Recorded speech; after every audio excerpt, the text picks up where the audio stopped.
Well, thank you. This is really, I think, a topic that I look forward to talking to people about, and I think more and more it's assuming increasing importance in how we take care of patients. So we're going to try to do a broad overview. We're going to focus specifically on diabetes, sleep apnea, and exercise as potential risk factors and how they can be modified in our care of patients with atrial fibrillation, but we'll try to give you a broad overview of some of the other topics as well. So although I'm going to mostly talk about obesity today and atrial fibrillation, we'll talk about a couple of other things as well. So there are a variety of risk factors for atrial fibrillation. And this was initially, I think, mostly of interest to epidemiologists, people who study how disease, what the prevalence of it is, and how it comes to pass. And I think now we've really begun to understand its central role, not only in sort of understanding the disease, but really in treating it. And if we don't take these into to consider these as we treat patients, then I think our outcomes are not nearly as good as they might be otherwise. So this is the traditional list, and I think there are probably even a few more. I've starred a few of them where I think that the evidence now is becoming very clear that these are potentially modifiable, and that's really what I want you to take home today. These aren't static risk factors that cause something and then there's nothing you can do about it but treat the consequences, but in fact, by intervening both early and late, you have a chance to modify the disease and improve outcome. What that means for you as patients is that you have to participate in your care. And that's really something I want to emphasize. And if you're not invited to do so, then you must insist on doing it, because I think your outcomes for atrial fibrillation really depend on how you address each of these risk factors as they apply to you individually. Just to briefly talk about hypertension, we won't spend a lot of time. It's certainly important as one of the most common risk factors associated with atrial fibrillation. Somewhere between 60 and 80% of patients who have atrial fibrillation in large population studies have at least hypertension as a risk factor, and by itself may account for the 20 to 25% of the overall risk of new onset atrial fibrillation. There's some evidence that systolic blood pressure probably plays a more important role than diastolic blood pressure, but there's no clear threshold value, and when you look in large population studies, each increment in systolic blood pressure is associated with an increasing risk of atrial fibrillation. So there's no sort of magic number necessarily that if you get below, your risk of atrial fibrillation goes away. It's probably reasonable, and what I like to use as a therapeutic target is somewhere around below 130 over 80. And so what that means is that that's even below the sort of traditional guidelines for treatment of hypertension. But it's very clear that even mild elevations of blood pressure within the range of what we would call normal can still confer AFib risk.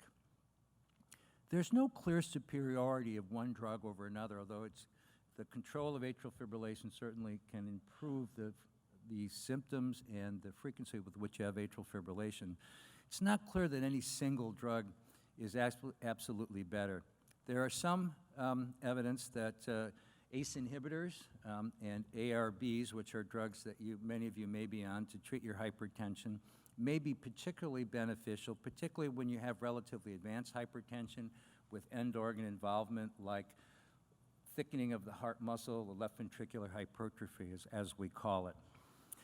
But there's also evidence that uncontrolled hypertension, as you start antiarrhythmic drug treatment and after catheter ablation, if you enter into that with poorly controlled blood pressure, in fact, you have much poorer outcomes than if your blood pressure is controlled.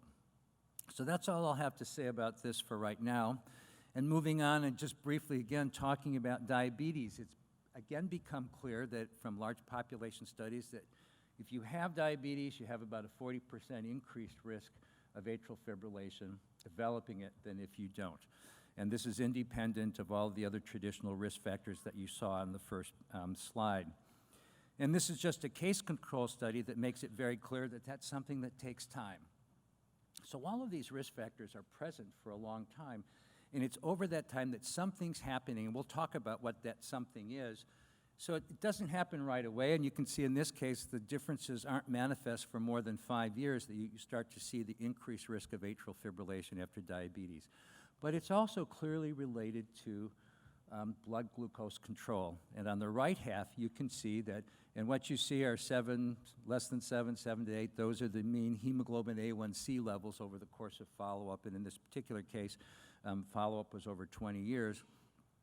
And you see that the risk as your hemoglobin, or rather as your glucose control is poorer and poorer, you're much more likely to develop atrial fibrillation. So again, this is a potentially modifiable risk factor, so even once you have atrial fibrillation, control of your blood sugar may contribute to improved outcomes. And well, through the example of obesity, you're going to see a bit more about how that may occur. So this is when we get to obesity, and this is just a, let me see if I can make the, and what you can see, it's a little hard, I think, probably to see that, so I won't use this. You can see that, again, there's about a 50% increased risk with obesity, and that's defined as a body mass index. And for those of you who don't know what that term is, that's just weight adjusted for height, so that we can compare expected weights for a different range of heights. That when that body mass index is greater than 25, that's overweight, and if it's greater than 30, that's considered obese. And so we'll be using that terminology throughout this talk. So when you have that, as you can see, you're much more likely to develop atrial fibrillation. And again, over time, these differences don't happen all of a sudden, but they become manifest over a relatively slow period of time. So something has to be going on in the heart that is increasing that risk for atrial fibrillation. And again, this is independent of all that long list of risk factors that you saw before. And this is just putting more of these large population studies together. And again, several of these now, which involve about 70,000 patients, same sort of magnitude of risk, about a 50% increased risk if you're considered obese. And in fact, it's not just the new onset of atrial fibrillation, but you know that for those of you who may have atrial fibrillation, that transition from intermittent episodes, we call paroxysmal atrial fibrillation, to where the atrial fibrillation is there all the time, or persistent atrial fibrillation, that's an important landmark in the disease, because as you develop atrial fibrillation all of the time, some of the morbidity and mortality risk increases, and it becomes much harder to treat and much harder to restore sinus rhythm. So that's another important endpoint, and we know that for obesity, that also increases your risk of that transition from intermittent atrial fibrillation to permanent atrial fibrillation. And again, the numbers on the figure on the lower, on the right bottom simply says that this is independent of atrial size and all of those other things. So obesity both put you at risk of a first episode of atrial fibrillation, and then for progressing, if you will, in the disease, the clinical disease, to having atrial fibrillation all of the time. So there's a very interesting study released a couple of years ago, the Women's Health Study, which again just confirmed this same sort of risk in a very large population of women that didn't have AFib at baseline, but noticed a couple of really interesting things, which was that changes in weight also had an impact on risk. So if you look at the very bottom gives you some figures where if you were normal weight, your risk of atrial fibrillation is 1. If you were overweight and you then lost weight during that first 5 years, that your risk of atrial fib wasn't any different than if you were never overweight to begin with.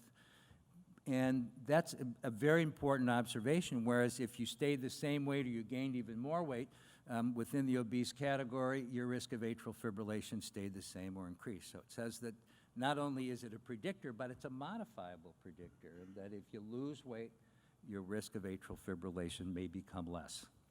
And we'll talk a bit more about that in a minute. The other thing is that this risk starts early. So this is a very important study that was released also a couple of years ago that looked at, these were the Danish military recruits. So this started at age 20, and your weight at age 20 predicted your risk of atrial fibrillation over the next 20 years. So again, suggesting that this is a process that's slow and ongoing, takes many years, but if you start out overweight that, in fact, your risk of developing atrial fibrillation over the next 20 years is substantial. All right, well, what can you do about it? And what is it that's going on in the heart that's translating this excess body weight to more risk of atrial fibrillation? Well, it turns out there's not only fat in various places in the body, but there's also fat around the heart, and it's within the compartment that's just kind of sealed in, if you will, by a tissue called the pericardium, and that fat, as it accumulates more and more, that correlates with obesity to some extent, but more importantly, it correlates with the risk of atrial fibrillation. And the more fat you have around the heart, the more pericardial fat, then the more likely you are to have atrial fibrillation, and the more likely you are to have persistent and long-standing forms of atrial fibrillation. So there's something about the amount of pericardial fat, and that's the best predictor, independent. This is some work that we did about 5 years ago, where again, it just says that the pericardial fat was the strongest predictor of developing atrial fibrillation and having persistent atrial fibrillation. And this is just a picture of what it looks like. So we can quantitate this non-invasively and then start to look about how changes in pericardial fat volume may actually impact atrial fibrillation. And that orange area that you see is on the left around the atrium of the heart, and this is just an MRI picture, and this is a slice from it. And you can see the accumulation of fat around the heart. Now, why is that important? Well, it turns out that pericardial fat has some chemicals in it that the fat under your skin and other places in the body don't have. And those chemicals stimulate both inflammation, and they also stimulate the laying down of fibrous tissue. So normal heart muscle dies, and it's replaced by scar tissue.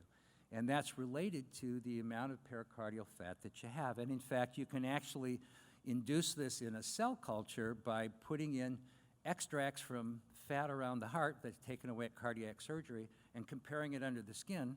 And you can see in this middle panel here that the sort of second set of pictures that, in fact, the large red area is staining for collagen. So there's much more collagen and fibrous tissue in the hearts where they've been exposed to the fluids from the pericardial fat, but not from the subcutaneous fat. So there's something about that pericardial fat that then stimulates the development of scarring in the heart.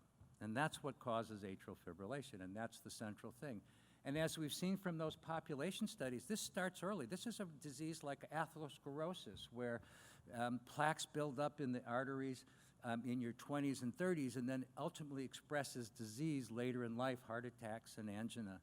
Well, this fibrosis in the heart that's mediated by all of these risk factors, and in this case obesity, cause scarring in the atrium that over time has the clinical manifestation of having this abnormal heart rhythm. But that's just the end point of a process that's been going on for a long time. And again, the take-home message for you is that you can do something about this early, both before the disease appears, and so not unlike taking a statin, perhaps in the case of only a little more complicated. There's many more risk factors here. But in fact, there are things you can do to potentially prevent that from happening. So can we look at this scarring in the heart and see whether obesity has an impact on that? Well, now there's a way by taking, you've all heard of MRIs, and they're looked at for all sorts of reasons, and we can take pictures of the heart now and slice them up. And we're actually able to view, if you look at that bottom middle panel, there's a dye that's given, it's called gadolinium during an MRI, and in this case, it concentrates in areas where there's increased scar tissue and fibrous tissue in the heart. And in those slices you see on the top, it's the brighter white areas along the outside of the atrium, and then these can all be processed to get a picture that you see in the middle. The blue is normal atrial muscle, and the green stuff, if you will, is the scar tissue. And so we can start to quantitate, without just a non-invasive picture, what scarring looks like in the heart. And in fact, that correlates very well. If you look at the middle panel of pictures on your left, normal muscle is on the far left. You see it's all red, and this dye stains for, in this case, blue stains fibrous tissue and collagen. In the areas where you see green on the scan, when those patients went to surgery, they could take a small bit of muscle to look at it under a microscope. Those were the spots that had all the scarring. So this does, It does correlate, it does show scarring, and so this is a useful way, and it may ultimately be a way that we can follow the fibrosis in the heart in terms of how risk factor modification works. And this is some data that we recently looked at. The amount of scar tissue that you have in your heart is directly related to the amount of pericardial fat that you have. So on the far left, the relatively small volumes of fat, and you can see there's very little green on those scans. It's all blue. In the middle, as the amount of pericardial fat gets larger, much more green, and on the far right, where the amount is even larger. So there's actually a pretty good correlation between just looking at this, and this is independent of all the other risk factors. So obesity is a major driver of scarring in the atrium, and that's what mediates all of the atrial fibrillation. And in fact, it has a big impact on what happens at ablation. If the heavier you are, in fact, the more likely you are to have a poor outcome. And in fact, patients who were obese had a 30% increased risk of recurrence versus those that weren't, independent of anything else that was done at the time of the ablation procedure. So the odds are stacked against you, and it simply says you've got a more advanced disease, and you've probably, and if you continue to be obese and don't lose weight, that's going to continue to drive atrial fibrillation even after your intervention. And in fact, you can cut that down to all of that's due to the amount of fat around the heart, and this is just a study on the right that says that if you don't have much epicardial fat, you do pretty well. And as you have more, then you have less and less likelihood of staying in sinus rhythm. So these are really important practical, it's not just academic, this has got very practical implications. And every intervention we do, it's impacted by all of these risk factors, in this case, obesity. And that's really the message that I want you to take home. Now there's good news. Even after you've got atrial fibrillation, and this is a study that was just published a couple of years ago, if you then take people, and these were folks who were being considered for ablation but couldn't be scheduled, so they had a choice of either very intensive risk factor modification where you try to control your blood sugar, you get your hypertension controlled, you would lose weight. And if you did that, would you be less likely to have atrial fibrillation? Fewer episodes, less symptoms. Well, in fact, in this case, that was what was shown. Now, the magnitude of weight loss wasn't trivial. It was about a 19% decrease in body weight. So this was a substantial attempt to lose weight. But with that, what you saw was that you saw, you see the panels on the right, the upper curves are the patients in terms of their symptoms and frequency of atrial fib. The bottom line with the filled circles are what happens in the people who chose not to participate in this program. And you can see the outcomes were much better. So patients had less atrial fibrillation, less symptoms, and overall, well, this was over a one-year follow-up. So this suggests that even once you have atrial fibrillation, that you can have an impact on how frequently your symptoms occur. So you're going to see a little bit of follow-up at the end of my talk here now to sort of put this together about what risk factor modification can do even once you have atrial fibrillation. So if we just review all of the information about atrial fibrillation and obesity, I know you've seen a lot of it, but this is what I'd like you to take home today, that it's a very strong predictor of atrial fibrillation, that it's probably mediated by the fat around the heart and the chemicals it releases to produce scarring and fibrosis in the atrium. That process can start early, but it's independent of all of the other risk factors, and it has a very important impact on outcomes. So even if you do other interventions like ablation, being overweight will make you do less well, and that you can potentially change that. So more and more evidence that weight loss reduces the risk not only of new onset atrial fib, but once you have it, can reduce its recurrence and the progression to more permanent forms of atrial fibrillation. So again, I think that's the really positive message to take home. So I want to conclude with, and this will sort of summarize some of the other things that you'll hear in the talks about exercise and the talks about sleep apnea. And this was a very aggressive risk factor modification program. So again, this was that group of patients who were waiting for ablation. Half of them a substantial proportion took this intensive risk factor modification where they saw a physician every 3 months and guided them through weight loss, special diets, glucose control. So this is now addressing multiple risk factors, not just weight. So hypertension, diabetes, sleep apnea, hyperlipidemia, trying to bring all of those things into control before the patients had ablation. And then this was about a 10-month period before ablation happened. And then look at the outcome. So the red lines on the top were those patients who had aggressive risk factor modification, and a substantial proportion of all of those risk factors had been corrected or at least markedly diminished.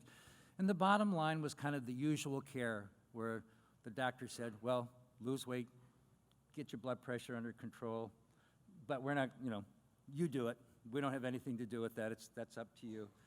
And you see what happens. It was almost a twofold difference in the risk of recurrence. And so we as physicians can no longer afford to ignore these things when we prescribe therapy for patients, because they simply won't work unless we take a really large holistic view of this, not just of obesity or just sleep apnea, but all of these things together. And I think this study, gives us a very strong impetus that we can substantially improve outcome if we pay attention. So it's not just worrying about which drugs or which intervention, but we really, all of these have to be done in the context of very a broad-based and aggressive risk factor control, so you can actually take control of your disease and try to reverse it. So with that, I think we're going to move on to a couple of our other participants in the panel today. And what I'd ask you to do, let's hold questions for right now, and let's plan on asking those. We'll have time for a panel discussion, hopefully of at least about 20 minutes at the end of this. So I'd like to invite our next speaker to come up, and that will be Dr. Susan Redline, and she's the Peter Farrell Professor of Sleep Medicine at Harvard Medical School, and directs the programs in sleep and cardiovascular medicine and sleep epidemiology, both at Brigham and Women's Hospital and Beth Israel. So we're very fortunate to have her today to talk about sleep apnea and its impact on the control of atrial fibrillation. Susan, thanks for coming. Well, thank you all very much. At first, I'd like to actually thank Melanie. And I met her actually at a patient-centered outcomes research network meeting that brings together patient groups with various interests. And Melanie also works with the Health eHeart group, and I work with the myapnea or the sleep apnea group. And we started talking about sort of the overlap between the health conditions in our two groups, and realized we could do some things together. And Melanie reached out to me, and one of her first things to do together was to get me to Dallas. It's really my pleasure, and actually I think we had a nice introduction about obesity, and now I'd really like to talk about one of the newer comers on the block in terms of a modifiable risk factor, and that is sleep apnea.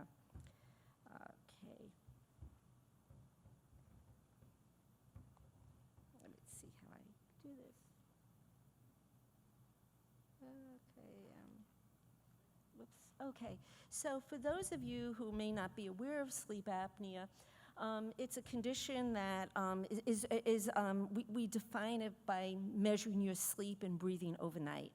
Apnea means a period where you stop breathing for at least 10 seconds or more. A hypopnea is where your breathing goes down and becomes very shallow, also for 10 seconds or more, and also results in a drop in your blood oxygen levels.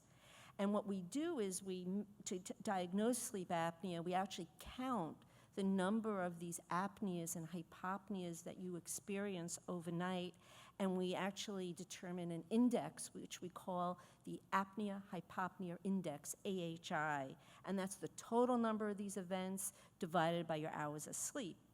Normally, the AHI is less than 5 per hour. People with severe sleep apnea have an AHI of greater than 30, and you'll see what that looks like in a minute. So again, here, under the normal breathing, you could see the various sort of channels of data we collect. This is from measuring your breathing going in and out from your from the passage of airflow at your nose and across your chest. And what you can see here, and is that those periods that are flat under apneas are where your breathing totally collapses, stops because of usually a collapse of the tissues in the back of the throat, preventing air from moving in and out. Now, this can be quite severe. This is actually a 5-minute snapshot of someone's breathing at night, and I'd like you to really focus on the last 2 lines of the slides. And those recurrent periods of where there's a flat line and then an increase, that's not your heart, that's actually your breathing.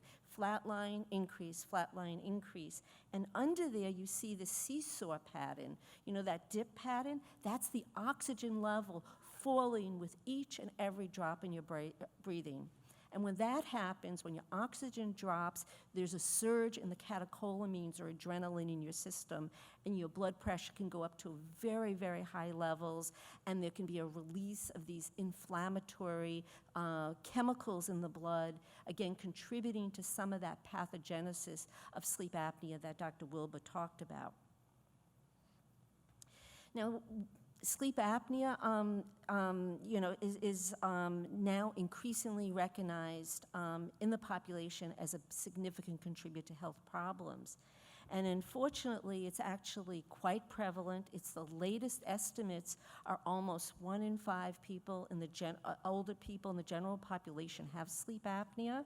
And in fact, it seems to be going up in prevalence because sleep apnea is more common in individuals who are overweight, although, let me emphasize, it also affects non-obese individuals.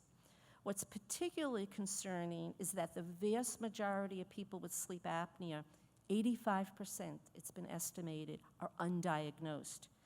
And furthermore, there are pockets of people in our country in whom the severity of the disease may be very high, and yet they remain particularly undiagnosed. That includes poor, ethnic minorities, and our recent data are even pointing to Asian Americans, where actually it seems like only 4% of older Chinese Americans with sleep apnea are diagnosed. Now, sleep apnea is a common traveler in individuals with underlying heart disease, and you'll see that more in the next slide, but in fact, about 1/3 of patients with coronary artery disease have sleep apnea, and more than half of people with diabetes and hypertension. It also is very, as I said, very common in obesity, and in fact, some of those problems that Dr. Wilbur talked about with obesity may be further exacerbated with underlying sleep apnea. The two may act together to really promote all that inflammation and fibrosis. So what are the sleep apnea risk factors? So I mentioned that obesity is a big one, but in fact, other individuals do not have obesity. In fact, as you can see in that lower picture, that there are other risk factors like the shape of your jaw or your craniofacial features, anything that reduces the size of your throat, let it be a bony shape, or even the size of your tongue or tonsils can even increase sleep apnea. Men are at increased risk compared to women, but women after menopause with changes in female hormones are at increased risk once again.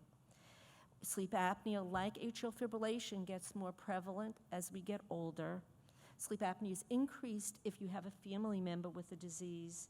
It's also increased with people who have underlying nasal problems and allergies, and that's probably because of the problems of breathing through your nose that then cause collapsibility in the back of the throat.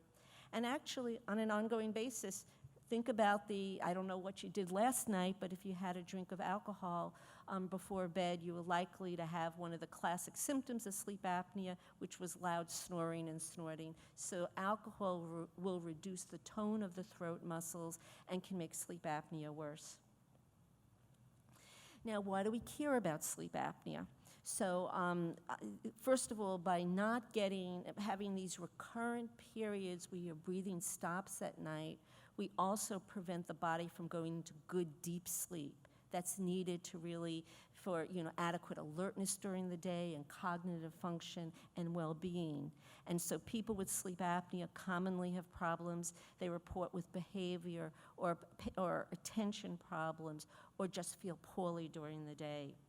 They also can be sleepy and have what we call poor vigilance or problem sustaining attention, and that can put them at risk for increased accidents and injuries.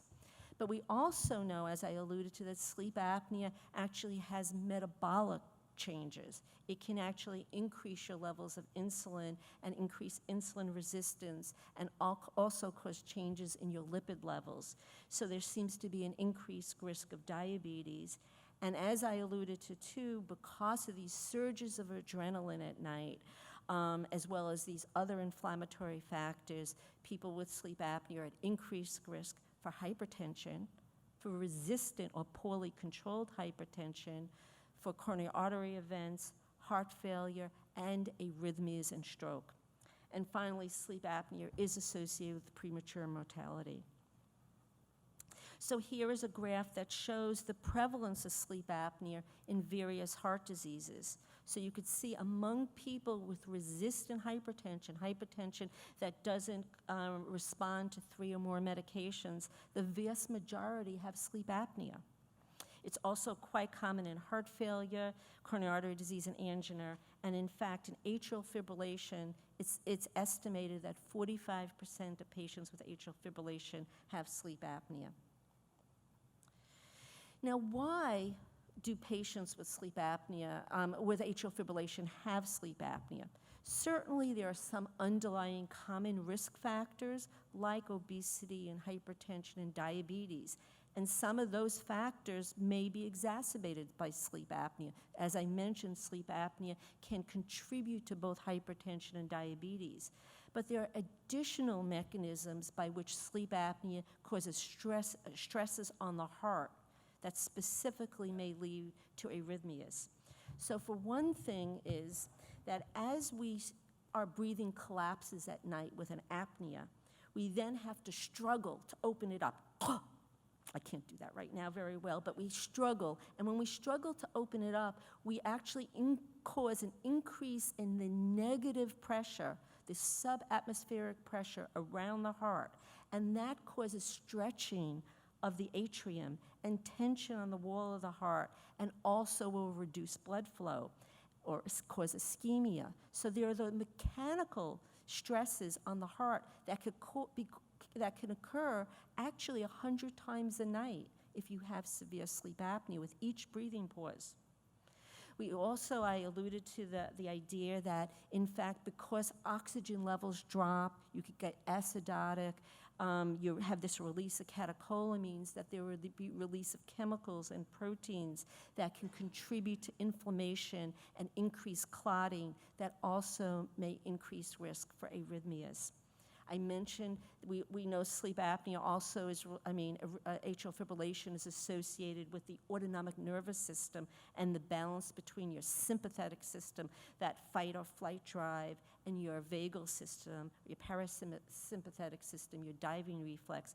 And in fact, sleep apnea can directly be shown to increase that sympathetic activation, as well as actually periodically causing abnormal vagal drive. And that dysfunction between the sympathetic and the parasympathetic system also may be one of the contributors to atrial fibrillation in sleep apnea.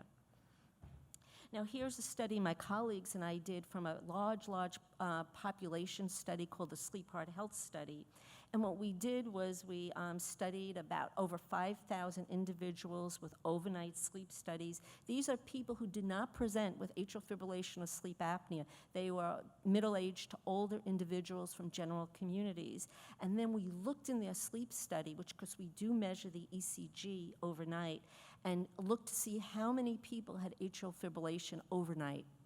And we found in orange that amongst those who did not have sleep apnea, less than 1% had atrial fibrillation. Whereas those with moderate or more sleep apnea, the prevalence was almost 5%. And when we statistically adjusted for differences in this group, even for their weight and their age and their blood pressure, we found that those individuals with sleep apnea were at a 4.5 increased risk of having overnight atrial fibrillation compared to those without sleep apnea. And what was really interesting was the risk actually was even higher in the middle age compared to the older individuals. It was actually 7-fold higher in those who were 50 to 60 years of age compared to those who were over 60 years of age. We actually have another study, I didn't make a slide of it, but it's coming out in the literature in the next few weeks, where we looked at another study called the Multi-Ethnic Study of Atherosclerosis, again, a very large population-based study. And here we looked at the overall prevalence of atrial fibrillation during the day by ECG and by doctor's diagnosis, and we related that to the sleep study. And there we found not only a significant association with sleep apnea as measured by that AHI, but also the proportion of slow wave sleep. That's the deep stage of sleep where we're supposed to recharge our batteries, also predicted atrial fibrillation, such that those with the lowest amount of deep sleep had actually the highest odds of having atrial fibrillation. So your deep sleep is also important. That's actually the state. Deep sleep is when sympathetic tone goes down. And if we don't go into that deep stage of sleep, our sympathetic tone may not fall in a protective way. Now, this is another study my colleagues and I did. It's a little complicated, but what I like to sort of draw you to is that, that diagram and that blue period. That's a little snapshot from a sleep study, and that blue period is an apnea. Right in the middle, you see that flat line. That's no breathing. And then you can see with that arrow right after the line, there's actually an arrhythmia. That's those red sort of lines. And what we did was we looked within a group of a large group of individuals how many times arrhythmias followed periods of apneas compared to how many times arrhythmias might have occurred after a period of normal breathing. And what we found was the apneas themselves were 17 times more likely to trigger a cardiac arrhythmia, either a period of paroxysmal atrial fibrillation or non-sustained ventricular tachycardia compared to a period of normal breathing. So the apneas themselves serve as a direct trigger to these paroxysms. And what does this mean? For simplicity, just look at the second bullet. What we estimated was there's a 17-fold risk, but let me be clear that that's a relative risk, and it's still these events are relatively rare. So what we translated that to is that an individual with moderate to severe sleep apnea, an AHI, say, of 25 apneas an hour, who on average sleeps 8 hours a night, would have one excess arrhythmia at night every 6 to 7 months. Now, one of the other things that obviously we worry about with atrial fibrillation is stroke. And in fact, sleep apnea is also associated with an increased stroke risk. So in this particular graph, you see basically the incidence of strokes, and these are in 1,000-person years. So the numbers are hard to look at, but see the shape of the graph. And you could see as the AHI goes up, the overall incidence of stroke goes up, and that's even after adjusting for other stroke risk factors, such that in particular in our analysis in men who this relationship was stronger, there was a 3-fold increased risk of stroke related to having sleep apnea. Now, does treatment of sleep apnea, which I'll talk about in a minute, reduce your risk? Well, we're still looking for those answers, and we're in the process of designing those bigger studies, but there are some small studies that actually give us a suggestion, yes, that treatment, in fact, is in fact useful. So for example, in the first set of bullets, there was a series of studies of patients who were referred for OSA. OSA means obstructive sleep apnea. And there are anecdotal, again, relatively small samples that CPAP eliminated or reduced various arrhythmias in those patients. There's also been studies that specifically have looked at heart failure, HF, and sleep apnea. That's the second bullet. And the studies reported that 1 month of CPAP was almost 60%, resulted in almost a 60% reduction in PVCs and a reduction in NE levels, that's the norepi levels, the sympathetic levels. And PVCs and couplets also were reduced in a group of patients with central sleep apnea. But perhaps one of the more intriguing articles comes from the Mayo Clinic. And here they actually looked at the recurrence of atrial fibrillation after cardioversion. And they did this following their patients for a year's time. And they found that amongst untreated sleep apneic patients, almost 90% had recurrent AFib after cardioversion.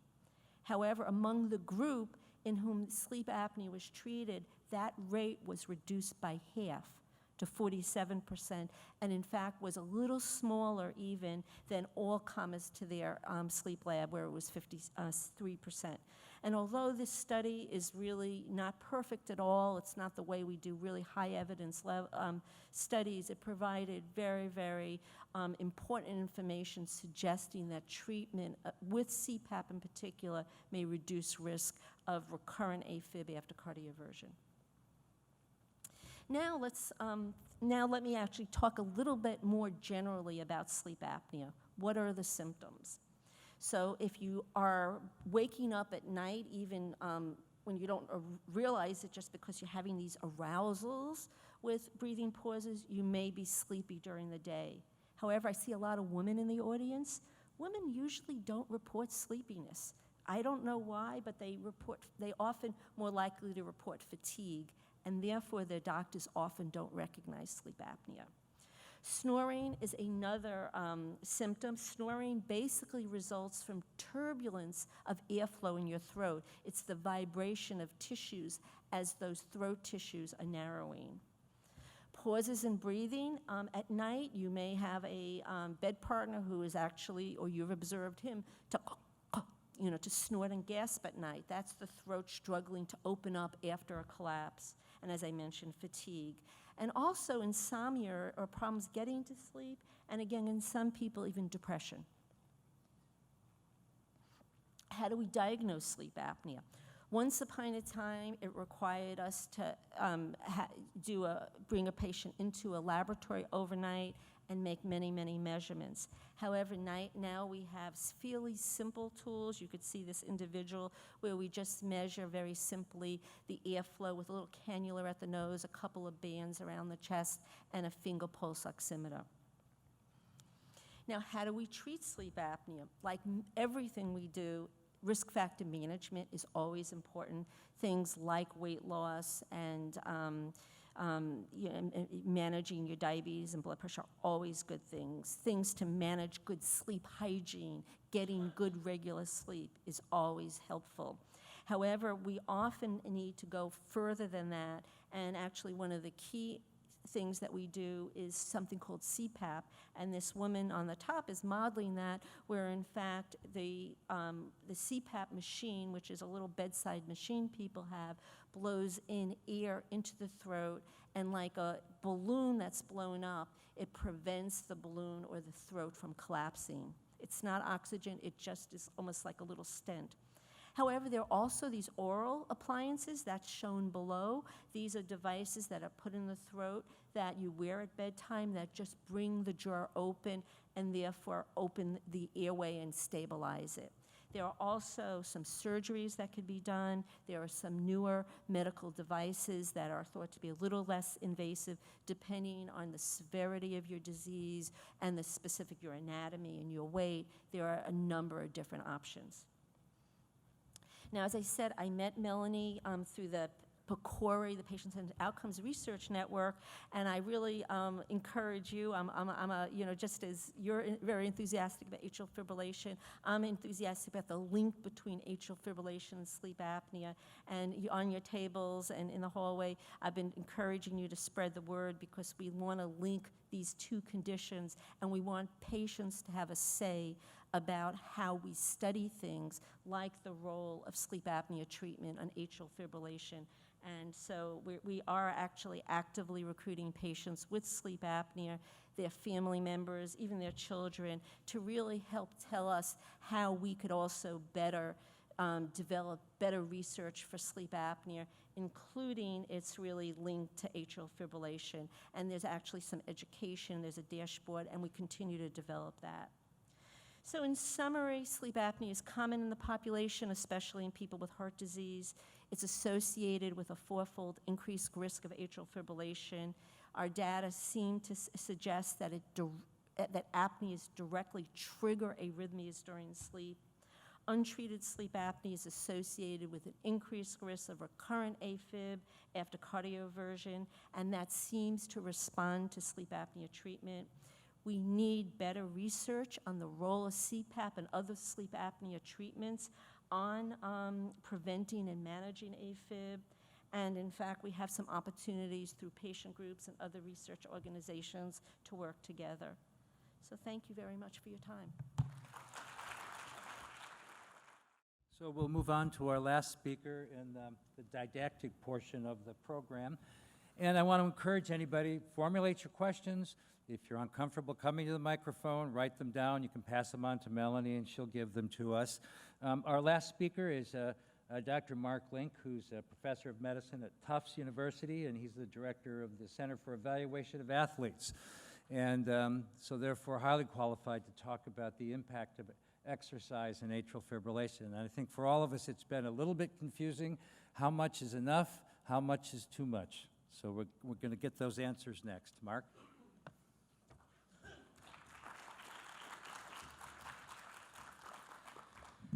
Thank you, David. Thank you, Melanie, for having me here. And my goal today is to talk about exercise and actually to sort out, how much should you do and how much may be dangerous. So before I start, I'd just like a show of hands. How many of you in this room exercise every week? And then one of the sort of differentiations of what they use, that was probably about 70%, of what we call more extreme exercise is really the time. And some people talk about 3 hours, some people talk about 5 hours, but let's say 5 hours a week. How many of you exercise more than 5 hours a week? Yeah, that drops the number down significantly. How about 3 hours? Because that's another cut point for other studies. And it's probably about 50%. Okay. So let's move on to the first slide.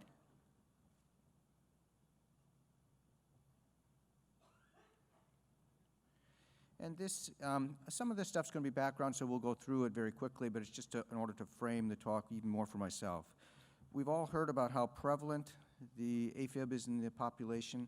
There are actually estimates by 2050 that there may be 50 million people with AFib in the United States. So this is a growth industry for us in EP. We've looked at all these risk factors. You've seen this slide, very similar.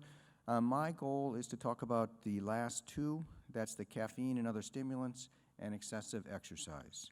And you've heard about most of the others up here already today. All of you know the symptoms that can be asymptomatic or fluttering and strong or rapid heart rate, tiredness, fatigue, chest pain, trouble breathing, and anxiety. So now let's get to something that we're going to take a little bit more time on, and that's vaguely mediated AFib. And we're going to spend a little bit more time on, because this is one of the types of AFib that's predominant in athletes and dramatically contributes to the increased incidence of AFib in athletes.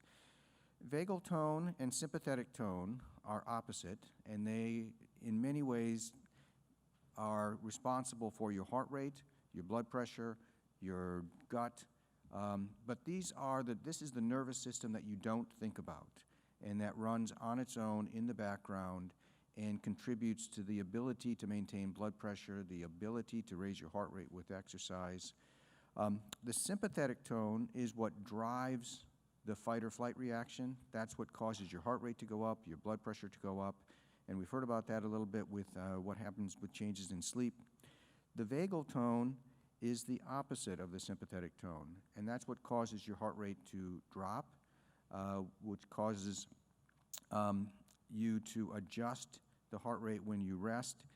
And it particularly predominates in situations such as postprandial, which is after eating, at rest, and sleep, and immediately post-exercise. And you can see why athletes have so much of this. Athletes also have much higher vagal tone, and the vagal tone in athletes is directly related to the level of fitness. So the more fit an individual is, the higher their vagal tone is. And this contributes dramatically to the heart rate during sleep. Athletes that are really fit can have heart rates drop down into the 30s at right, and that's low enough for some individuals to even have pacemakers recommended. This high vagal tone at sleep also contributes to AFib, and it's one of the reasons that athletes have a higher episode or higher incidence of AFib. Vaguely mediated AFib tends to be occurring at night. You don't get it during the day, and it's shortly after you go to sleep or go to bed that the AFib begins. And often, typically, when you wake up in the morning, after an hour or two, the AFib will disappear.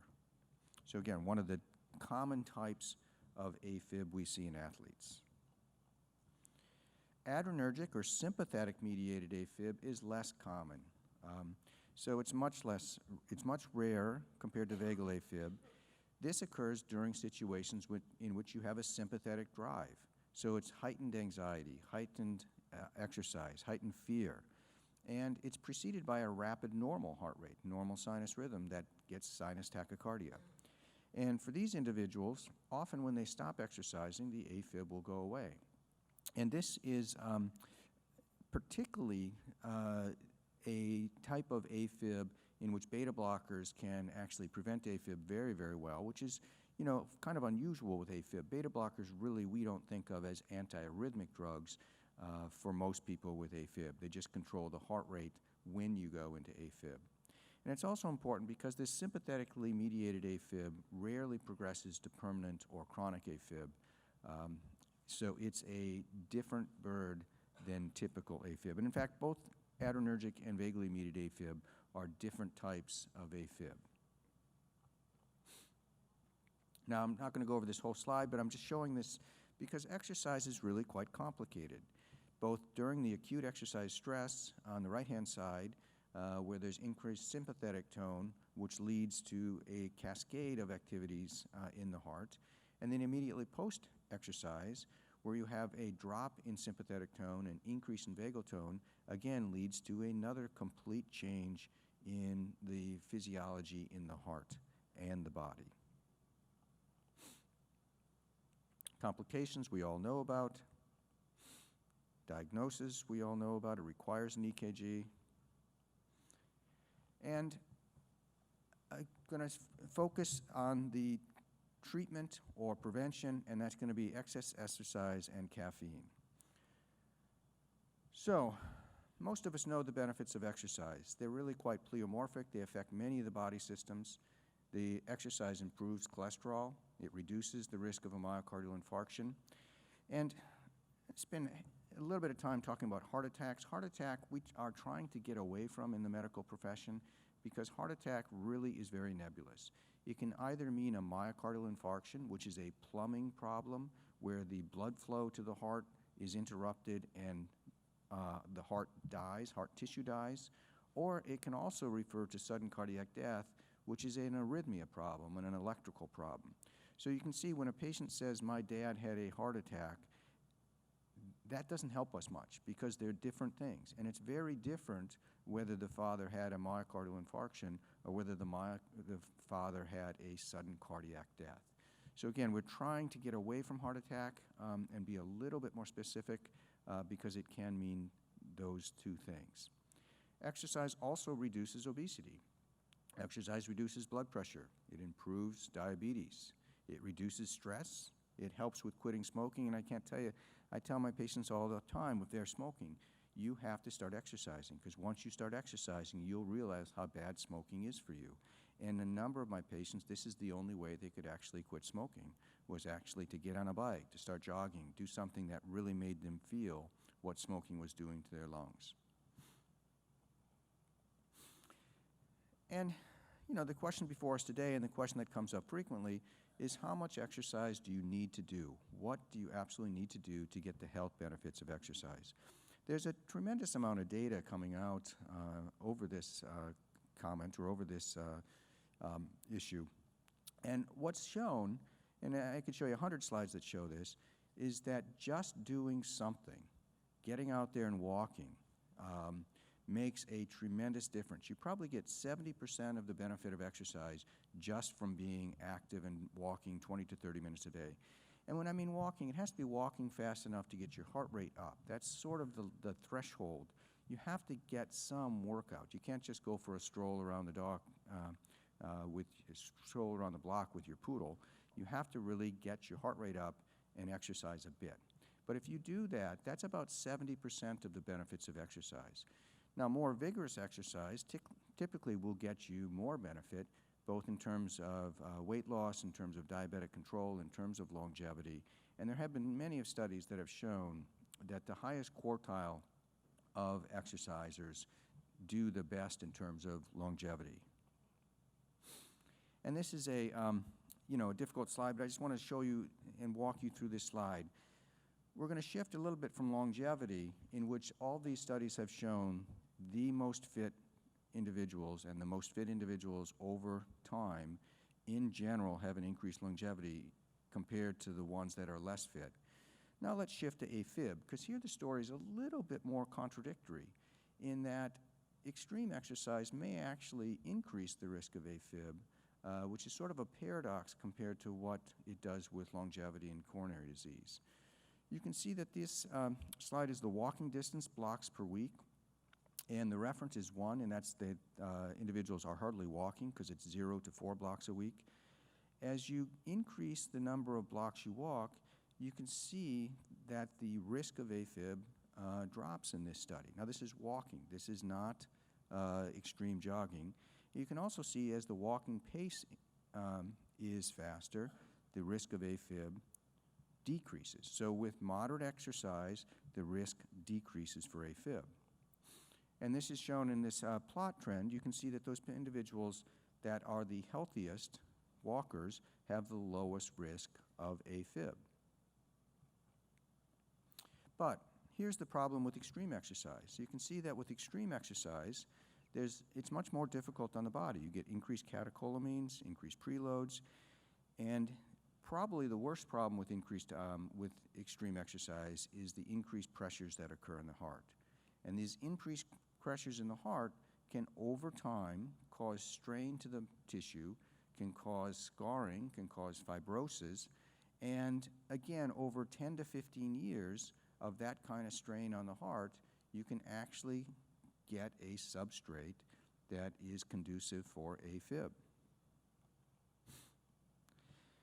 Several small series have shown that long-term extreme exercise, particularly in marathoners, ultramarathoners, and endurance cyclists, have up to a 5-fold increase in AFib. And I want to separate out in your mind the population study that I just showed you, which takes 100,000 individuals and looks at their exercise and has shown that exercise is actually beneficial in preventing AFib. That kind of study includes very few endurance athletes. The kind of studies that have shown the increased AFib in athletes have been those studies that have taken 100 athletes, 150 athletes who have exercised. And again, they define it, some studies define it as 3 hours, some studies define it as 5 hours a week. But in those small studies, they've shown that these ultra-endurance athletes have up to a 5-fold risk of AFib.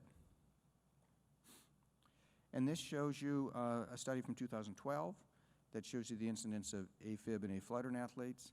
This looks at the lifetime training hours. So again, every study is a little different in how it defines an extreme athlete, but you can see that with more hours training in your lifetime, your left atrial volume increases, and that's one of the risk factors for AFib, and the premature atrial contractions increase. And again, that's one of the risk factors that's associated with AFib.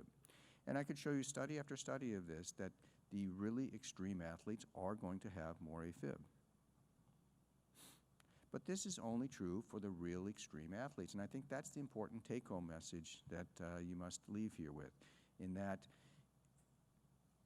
exercise is good for you and good for your heart, as long as it's not extreme.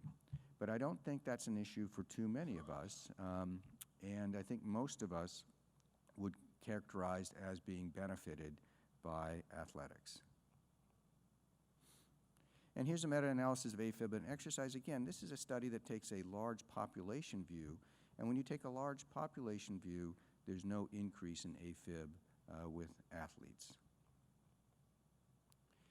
Now, spend a little bit of time on stimulants, because we always hear these are marketed quite extremely. In that Runner's magazine that I showed you, and other magazines that are into fitness, the bulk of the advertisements are actually for stimulants. And anything that advertises that it increases energy or causes weight loss potentially has a stimulant in it that will increase the risk of AFib. And I think that's a fairly easy statement to make. If it's going to cause weight loss, if it's going to increase energy, then it has to have something that increases the sympathetic drive, or it's false advertising. So if it really works to do those two things, it's also going to increase the risk of atrial fibrillation. So I'm very cautious about these stimulants. We don't know what's in them, but if they really work as they should, they're going to increase the risk of AFib. So what are other specific issues for athletes with AFib? Is detraining necessary or helpful? Again, in some of the extreme athletes, it may be helpful. But most athletes that are extreme are doing that because it makes them feel much better. So for most of these athletes, they're not going to be willing to detrain, and that they're going to have to learn other ways to deal with their AFib. And that brings us to, should athletes with AFib be treated differently? Beta blockers are banned in competitive sports, although that's not usually an issue for our athletes with AFib, because if you have AFib and you're an Olympic athlete, you're going to have a hard time competing at the top levels. But beta blockers can limit performance, and that is an issue for our endurance athletes. What about catheter ablation? Should this be used first line instead of pharmacologic medicines for athletes with AFib? And I think that that's a very personal decision for the athlete themselves. I think certainly as ablation has gotten more successful and safer over the last 10 years, I have many patients that will choose to have a catheter ablation prior to any trial of antiarrhythmic drugs. And I don't have any problem with that. And then finally, is AFib harmful to your heart? It's really only harmful to your heart if it's very rapid and continues over time. As long as the AFib rate is controlled, then it's not going to cause any long-term damage. Certainly can cause symptoms, certainly can cause strokes, but it's not going to cause weakening of the heart muscle. So in conclusion, extreme exercise may increase the risk of AFib, but anything less than extreme exercise is beneficial, not only in preventing AFib, but in promoting general health, even health beyond the cardiovascular system. And energy and weight loss supplements typically contain high doses of stimulants, including caffeine, which increases the risk of AFib. Thank you. So now comes the fun part. We certainly really want to make sure this is a meaningful discussion for you, and so we encourage you to come to the microphones that are in the front. And again, if you feel more comfortable submitting them by writing your questions down, feel free to do so. And we'll aim to address them as best we can.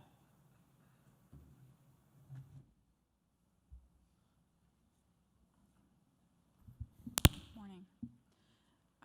I had my hybrid closed beating heart surgery by Dr. Edgerton in May of 2011. I'm a former elite runner.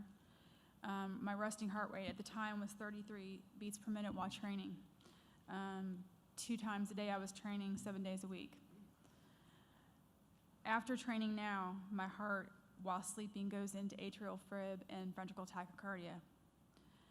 I'm an atrial fib, or I'm on Rhythmol and metoprolol, which seems to be going well. My question is for you. For athletes now and younger athletes now, what can be done to help these athletes get diagnosed before SVT and ventricular tachycardia incident while they're competing? The mic's on. Yeah, I think that it's a difficult question, because there's no doubt that some athletes are going to be harmed by the extreme athletic activity. It is at this time impossible to predict who they are, because the majority of athletes are not going to develop cardiovascular problems, and in fact, the majority of athletes are going to be benefited by exercise. I think that once a young athlete presents with an arrhythmia, especially atrial fibrillation, then you can say they are likely to be one of those unlucky subsets of athletes that athletics, especially extreme athletics, which is what you were doing, actually promotes AFib. And it's going to be in that individual that I think you're going to have the discussion is how, much risk are you willing to take with athletics? Because it is probable that if athletics were reduced, exercise were reduced, the AFib would become less an issue. But I don't want people to go away from here saying I shouldn't exercise, because I think you're unusual in that you were a very, very vigorous extreme athlete. And in all likelihood, that worsens AFib. What about the younger athletes that are competing, say, in middle school, that they don't show any symptoms up until the time that they compete on the track? Yeah, that's, for those athletes in middle school and high school and, college that don't have any symptoms, I don't think we have enough information to warrant monitoring them for asymptomatic AFib. I think most athletes with AFib are going to have very rapid AFib, and they're going to be symptomatic. It's because their rates are going to be poorly controlled. So I think if they present with symptoms, yes, something needs to be done. But if they have no symptoms, I wouldn't advocate EKG screening or 24-hour Holter monitor screening for those individuals. Maybe a little different if there's other risk factors such as family history, because there are other risk factors that certainly play a role. We'll probably go back and forth between the two microphones. Good Go ahead. morning. I was diagnosed with AFib during a 28-month psychiatric crisis, starting with insomnia. I didn't sleep. I just stopped sleeping.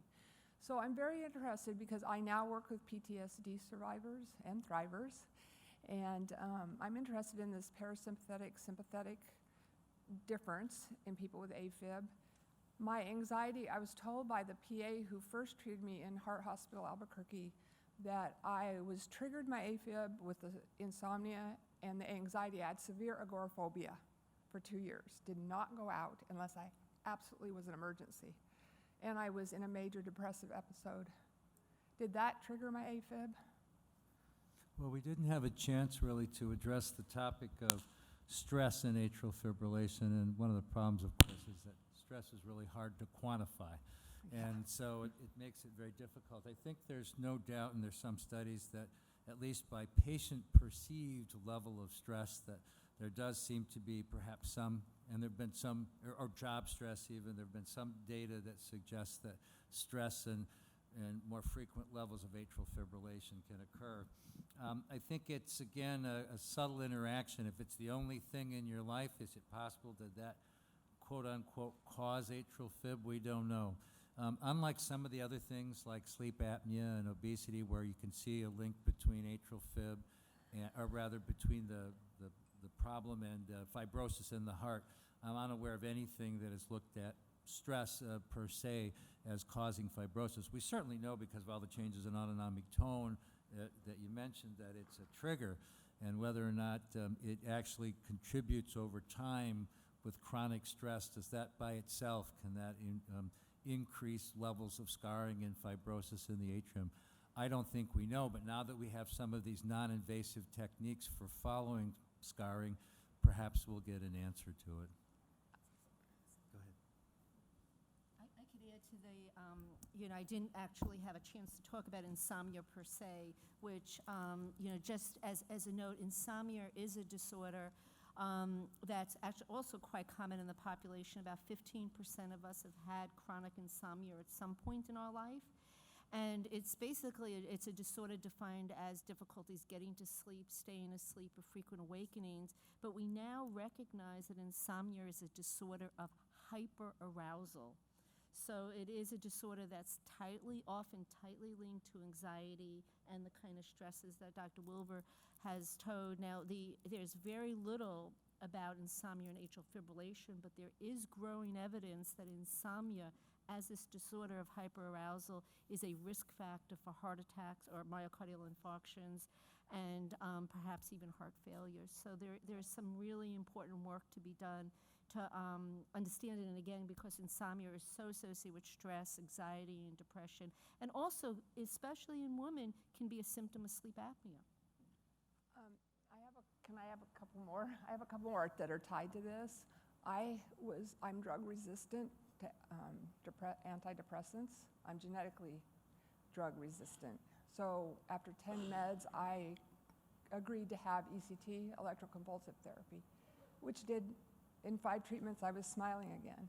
So then my question is, what are the risks with AFib of having more ECT? Because if I have what we don't call a relapse anymore, but if I have a setback and I have to have ECT again, my last ECT caused my blood pressure to go sky high. I had to have mega beta blockers during it. Is it dangerous? Should I not have ECT or should I continue with ECT? Does anyone know? I'm unaware of any data. Sure. Yeah. Thank you. I'm unaware of any data addressing that. You But are? yeah, but I don't think that it's certainly not contraindicated in terms of your atrial fibrillation. But Okay. perhaps we can continue some of this conversation during the break. Because I'm an ECT advocate now at UNM Psych Center, so I'd like to know more. Yeah, yeah. Thank I think you. there's a lot of limited data, particularly about ECT and atrial fib, though.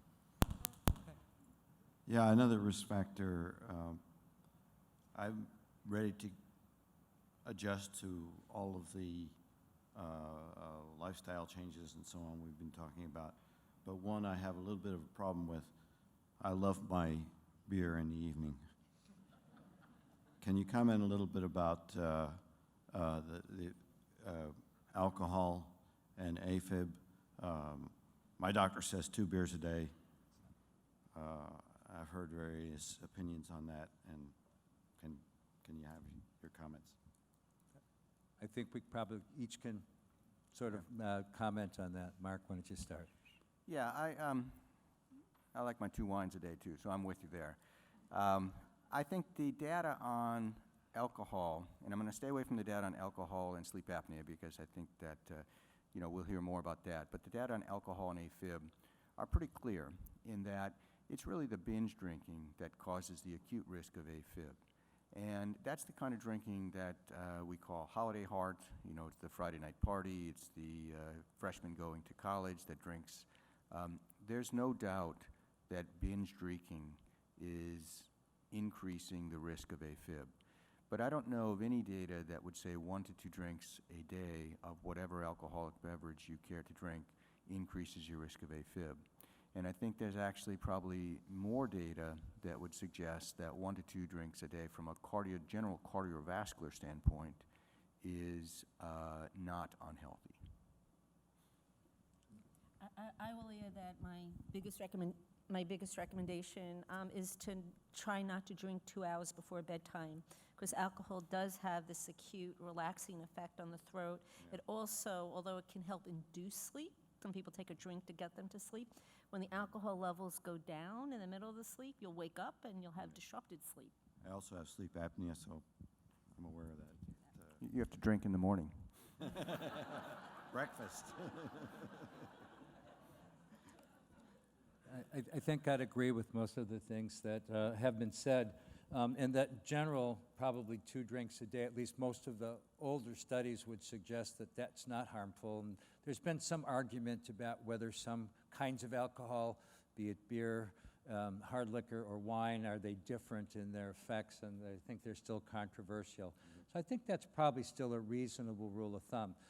I should mention, however, that there was just recently a study, I think, in JACC that suggested that even a drink a day, I think it depends on the population that you sample, there was some slightly increased risk. So I think that hasn't been verified, and the vast majority of information that suggests that 1 or 2 drinks a day, particularly if it's wine, are probably fairly safe and are unlikely to increase your risk. On the other hand, if you notice that every time you even have a couple of drinks in the evening and nothing else, and you have atrial fibrillation, then that's another story. But I think in general, that approach is reasonable. Okay. Thank you. Next. Thank you for the excellent presentation. I have two questions. One is on the presentation on the sub-atmospheric pressure in the heart. I did a lot of flying, long-haul and short-haul flight in the last 15 years, and I want to get your thoughts about the changes on the sub-atmospheric pressure in the heart when the plane is taking off or landing, and then the second stage when the plane is high in the sky. Did this become a risk factor that sort of really, because I don't have a lot of risk factors, as you can see, other than stress and a lot of these long-haul flights. I just want to see if this is something we should consider. I'm not sure I understood that. What's the thing, the problem that you're concerned about? It's about the presentation on Medication. the sub-atmospheric pressure in the heart. Oh. Yeah, with Oh, changes with flying, when you're landing and, And also when the plane is high in the sky. yeah, there's pretty clear evidence that the left atrial pressure affects the risk of AFib.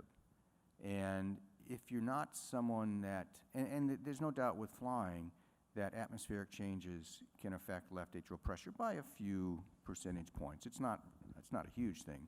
So in a susceptible person that has other risk factors for AFib and that has AFib, yeah, that's one of the situations that in all likelihood can increase the risk. It's not a one-to-one correlation. You're not automatically going to have it because with cabin pressurization, you know, the changes are not that extreme. Because I see the bottle squeezed quite badly, and I wonder the left atrium may react accordingly. The predominant way that it would be affected would be pressure changes. Sure. Yeah, that would be Yeah. the predominant change. So would you think I should stop flying or? If you go into AFib every time you fly, I'd consider that. But if it's a very random event and you don't get AFib that often, then I think, I mean, it's what we say to all our people. If you can identify a trigger, and it's a clear trigger for you, and everyone has different triggers, then yeah, avoid that trigger. Okay, the second question is about the pericardial fat. There's a lot of discussion about good fat and bad fat. If someone eat a lot of good fat, like avocado, walnut, like seed and almonds, of course, everything should go with moderation. Has any studies been done about the risk of good fat becoming pericardial fat, or no study has been done? Yeah, and I think what you're asking, I think, is about dietary fat versus what fat is accumulated in the body, and I'm not sure those are necessarily the same things. And the interesting thing is, although as people get heavier, they have more pericardial fat, there are other things that determine it. So there are some relatively normal weight people that can have a lot of pericardial fat. So all this says is that the big determinant here is what's around the heart, not what's on your hips or any place else, so to speak. And that although there's a general correlation, there may be even genetic differences, why some people concentrate more fat around the heart than others. So I'm not sure how any of that relates to the dietary fat. It's a reasonable question. I don't know the answer to it, or that there are subtypes. I'm sure the story, as we look into this more and more, will get more specific about it. And right now, we only know there's a general correlation between the amount of fat and the amount of scarring in the heart. So do I understand correctly that based on existing research or medical literature, no one can say, leaving aside genetic differences and other physiological differences, can we say even good fat in avocado may potentially end up in the heart? Yeah, again, I'm not sure how dietary fat translates to what you accumulate in your body, and how that how that all might transpire. So I think that's going to be the sort of subject of future research. If there's better things we can eat that might decrease the amount of fat accumulated around the heart as part of elsewhere. Thank you. Thank you. Next question. I'm a little bit of a weirdo, I admit it. Beginning about 70, I'm now 82, beginning about 70, I became very sensitive to H. pylori. Every time I went out to eat Mexican restaurant, well, 4 times I got it in 10 years, and each time I had PACs, lots of PACs. Over that 10 years, you know, Holter monitor, everything is proven, but cardiologists don't know about it, except it is in the Italian literature to some extent. Then one night, I had terrific stomach pain from a bad food I ate at a Chinese restaurant. And I went to the gym anyway the next day, a little bit, worked out a little bit, not much, developed real atrial fib. With the atrial fib, they said, okay, of course, you're on an anticoagulant the rest of your life. It went away in about 8 hours, normal sinus rhythm ever since. Okay, but more recently, I went into atrial flutter, which is persistent. Let me see, I had a stomach bug, not H. pylori this time, different stomach bug. It lasted 2.5 months. I saw a gastroenterologist. I took Xifanex, a new antibiotic to kill off E. coli. Then I went to my own Augmentin, took that. Each time I'd get rid of the bug, it'd come back in about 5 days. It was normal sinus rhythm. So I'd be atrial flutter, normal sinus rhythm for a few days, atrial flutter, when it'd come back, normal sinus rhythm. I finally polished it off with Pepto-Bismol. And that was about 4 days, and bug was probably weakened. Pepto-Bismol did the trick, and I got rid of it. But normal sinus rhythm didn't come back. So now I'm in persistent atrial flutter. I'll talk to you later about it. But if there's anybody in the room that's gotten PACs from H. pylori or has any connection with stomach and these heart arrhythmias, it'd be interesting because, you know, I go to a single cardiologist in Shreveport, Louisiana, or another cardiologist. Most of them know nothing about it, but this is a large audience. That's the reason I brought it up. Thank you. Well, thank you. Just to sort of restate what you asked, I think it's a good general question, is what's the relationship between esophageal and gastric irritation, for example, and atrial fibrillation, and particularly is there a risk of infection in the GI system, if there is, or H. pylori has been linked to ulcers and atrial fibrillation. I think those are the things. Mark or Susan, any comments? Yeah, I actually have a number of patients that have this direct link. They get stomach upset of any ilk, and they go into AFib. And I can think of a dozen people that I have that it really is. They can tell me that if they have a stomach upset, they say, "Oh, I'm going to have AFib." So I think there's a very close link between the stomach and the heart, and then the vagal nerves, the sympathetic nerves, they're all tied in together down there. Thank you. Make this real quick. I know we're running short of time here. This is exercise question. It's kind of twofold. I've been dealing with AFib for about 10 years. I'm a regular exerciser, elliptical, walking, 3+ miles an hour, weight training, such. And I was on Sotalol, and I could never get my heart rate over 90. It was a problem, and it's very frustrating. And I guess there's really no way to get it. I guess it's all going to tie into what I'm also going to bring up. Unfortunately, I'm in a flutter right now. I've had 3 ablations. Now I got a flutter problem. Actually, I'm in flutter as we speak. And I'm going to see the doctor on Monday, maybe get a cardioversion next week. The main question, how much exercise can you really do safely while you're in a flutter situation? I never get a straight answer from my EP on how much exercise, don't do any, or how moderate, or I'll leave it at that. So, thank you. I think there's a lot of answers to that. I think the main problem with flutter, as you've probably noticed when you're in it, it's much harder to control the rate.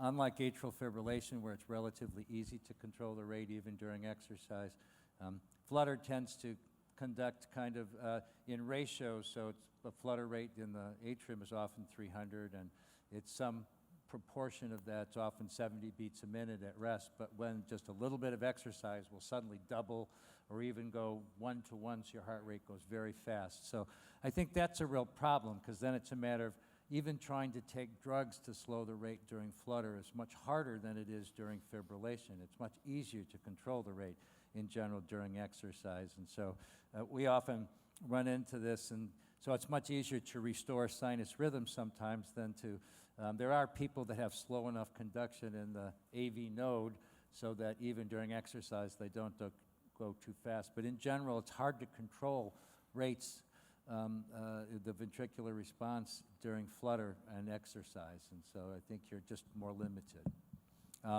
Mark? The other side of the question is that it's not dangerous to exercise if you're in fib or flutter as long as the heart rates are controlled. The danger would be if your heart rate exceeds what would be 85% or 100% expected for your age, which is basically 220 minus your age. So yes, for a 70-year-old that, I'm not saying you're 70, you could be 50, let's use 50. 50-year-old that should get to a heart rate, or 100% heart rate is 170. If they exercise and they're in AFib and their heart rate goes to 220, yeah, that's a problem. Real quick, I started amiodarine. I'm the second week loading, and I did exercise, but with the amiodarine, my heart rate got up to 120, which, without too much effort, and it seemed to stay there pretty steadily. But anyway, so thank you. So Melanie, So- I guess we're running out of Yeah, time. yeah, we're right at 10 o'clock, so I've had a couple of questions come in. So let me ask you, are you okay with us going another 5 to 7 minutes to get answers from the doctor? Everybody's good? Okay, great.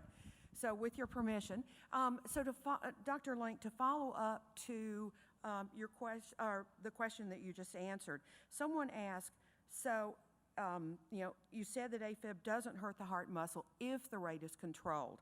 And then he wants to know, if this is so, why is long-time AFib irreversible?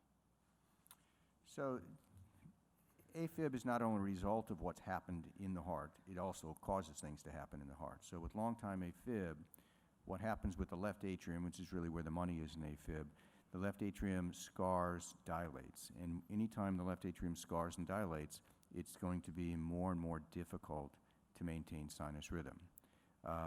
So that's the issue with chronic AFib. And there's this famous story, AFib, quote, AFib begets AFib, which means the more AFib you have, the more AFib you're going to have. Okay, great. Any other comments on that? I think, yeah, it's a complex story about one of the things about the AFib begets AFib is that it has to be a lot of AFib. In other words, the AFib doesn't encourage more AFib until you're in AFib most of the time. Okay. And I think that's important because that's something we've only recognized recently, and people thought it was enough once you had a few episodes of atrial fib, somehow that would cause more. And that sort of doesn't work only until you have like 80 or 90% of atrial fib to begin with. And so I think it's this other, the sort of more recent realization is that this fibrosis that we've talked about is probably caused not by atrial fib, but by all these other risk factors. And it's really not until, if you will, you're in AFib most of the time that just being in atrial fib by itself is enough to encourage more of it. So I think it's this whole realization that all of these risk factors that we've kind of just had on the periphery and didn't pay much attention to, how really central they are to the disease process. And in fact, it's a process that's probably ongoing for a decade or more before you first manifest atrial fib, because the other thing we've seen is when people have their first episode of atrial fib and they're studied in detail, they already have an abnormal atrium that's scarred and by a variety of evidence is already not healthy. So clearly this is a disease that starts even before, and again I keep making the link to coronary artery disease because I think it's real, and I think as electrophysiologists we're just beginning to sort of understand this. Right, okay, great, thanks. And why don't we let this lady ask her question, and then I'll ask the last of the questions that have come in. Good. I have a question about exercise and rate. I'm in persistent atrial fib in the 60s to 90s on flecainide, metoprolol, and lisinopril. My problem is I used to know when my rate was always 60 to 70 how much to exercise. I would get my heart rate up to, a certain point. I don't know now because my heart rate goes anywhere from 60 to 110, and so Is there a recommendation, get it up 20% from maybe where I start? Or what's your thoughts on that? Yeah, so the question is what to do with heart rate and AFib and exercise. Right, So when you're in AFib and when you're on cardiac meds, right. you can't use the accepted dogma about heart rate response, Okay, because the okay. accepted dogma is you increase your heart rate up to 85%, you maintain that for 20 minutes, and that's exercise. Mm-hmm. That's out the window if you have AFib and you're on meds, because it completely screws that up. Okay. So what I tell my patients is a couple things to answer this question. One is a perceived exertion. If you think of what's 100% flat out for you exercising, you should not be there. You should be at 80%. So all of us kind of can estimate what 100% flat out is. Don't go there. Go to 80%. And the other thing that I frequently do in patients is I like to, if they really don't know how fast their heart rate's going during exercise, you can't really use pulse either, because if it's very rapid, you're not going to feel every pulse. Right. It's often useful to put that person on a treadmill and just see what their maximum heart rate is during exercise, just to make sure that it's safe to go out and exercise. And it probably, in all likelihood, is. But sometimes you don't feel those heart rates of 200, 220 for some patients, and you need to know. Okay, thank you. Okay. The caveat that I would add to that I think is important, if you like to monitor your heart rate during exercise, it really depends on what kind of monitor you use. If you use something that's a pulse, oftentimes there's finger-based or wrist-based that are more pulse than ECG, and those are very erratic during atrial fib, and they can't give you an adequate rate. And we frequently get panic calls because somebody's had, what doesn't make sense, or even a non-physiologic rate that's counted. So just make sure, particularly when you're atrial fib a lot and you're looking at your heart rate, that you have to have an ECG base, like some kind of chest monitor or something, that actually can look at your EKG, because any other attempt to count it any other way, including you're taking your own pulse, just isn't accurate and can be misleading, both either too fast or too slow. Thank you. Okay, great. And then the last question is, what is the role of a pacemaker in the control of AFib? Yeah, we get this question a lot. I think it's important to recognize that a pacemaker is only good for slow heart rates. It does nothing for fast heart rates. So that it's sort of independent of AFib. If you have AFib and you have a slow heart rate, and that slow heart rate is causing symptoms, by all means you need a pacemaker. But if you have AFib and you don't have a slow heart rate, and in fact usually the problem with AFib is fast heart rates, then a pacemaker is going to be of no benefit. So a pacemaker is only good for slow heart rates, whether they're in AFib or sinus. Now, it's quite common that people with AFib also have problems with slow heart rates. So it's not an uncommon, thing that we see, that people need pacemakers. But again, it's not because of the AFib, it's because of a slow heart rate.